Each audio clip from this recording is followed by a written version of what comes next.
नमस्कार दोस्तों, आप देख रहे हैं द लेटेस्ट ट्रेंड 379।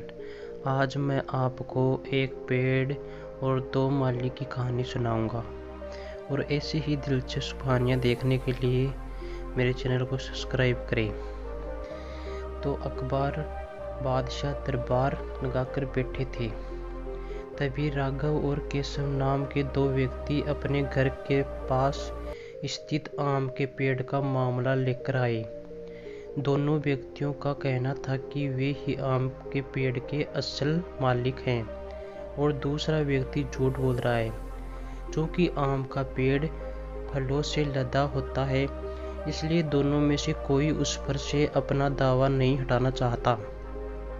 मामले की सच्चाई जानने के लिए अकबर राघव और केशव के आसपास रहने वाले लोगों के बयान सुनते हैं, पर कोई फायदा नहीं हो पाता है। सभी लोग कहते हैं कि दोनों ही पेड़ को पानी देते थे, दोनों ही पेड़ के आसपास कई बार देखे जाते थे। पेड़ की निगरानी करने वाले चौकीदार के बयान से भी साफ नहीं हुआ कि पेड़ का असली मालिक राघव है कि केशव है, क्योंकि राघव और केशव दोनों ही पेड़ की रखवाली करने के लिए चौकीदार को पैसे देते थे। अंत में अकबर थककर हारकर अपने चतुर सलाहकार मंत्री बीरबल की सहायता लेते हैं। बीरबल तुरंत ही मामले की जड़ पकड़ लेते हैं, पर उन्हें सबूत के साथ मामला साबित करना होता है कि कौन सा पक्ष सही है, कौन सा झूठा है। इसलिए वह एक नाटक रचते हैं। बीरबल आम के पेड़ की चौकीदारी करने वाले चौकीदार को एक रात अपने पास रोक लेते हैं। उसके बाद बीरबल उसी रात को अपने दो भरोसेमंद व्यक्तियों को अलग अलग राघव और केशव के घर झूठे समाचार के साथ भेज देते हैं और समाचार देने के बाद छुप कर घर में होने वाली बातचीत सुनने का निर्देश देते हैं। केशव के घर पहुंचा व्यक्ति बताता है कि आम के पेड़ के पास कुछ अज्ञात व्यक्ति पके हुए आम चुराने की फिराक में है। आप जाकर देख लीजिए। यह खबर देते वक्त केशव घर पर नहीं होता है, पर केशव के घर आते ही उसकी पत्नी यह खबर केशव को सुनाती है। केशव बोलता है, हाँ हाँ सुन लिया, अब खाना लगा। वैसे भी बादशाह के दरबार में अभी फैसला होना बाकी है, पता नहीं हमें मिलेगा कि नहीं, और खाली पेट चोरों से लड़ने की ताकत कहाँ से आएगी। वैसे भी चोरों के पास तो आजकल हथियार भी होते हैं।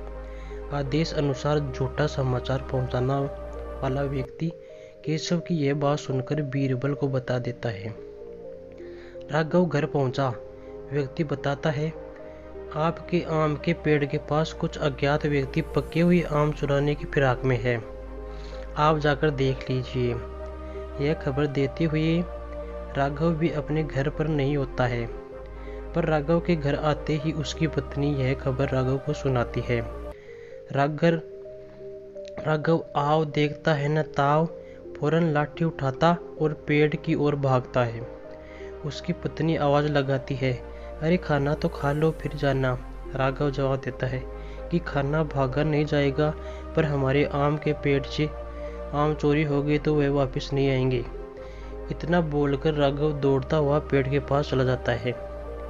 आदेश अनुसार झूठा समाचार पहुंचाने वाला व्यक्ति बीरबल को सारी बात बता देते हैं। दूसरे दिन अकबर के दरबार में राघव और केशव को बुलाया जाता है और बीरबल रात को किए हुए वृत्तांत बादशाह को सुना देते हैं, जिससे भेजे गए दोनों व्यक्ति गवाही देते हैं।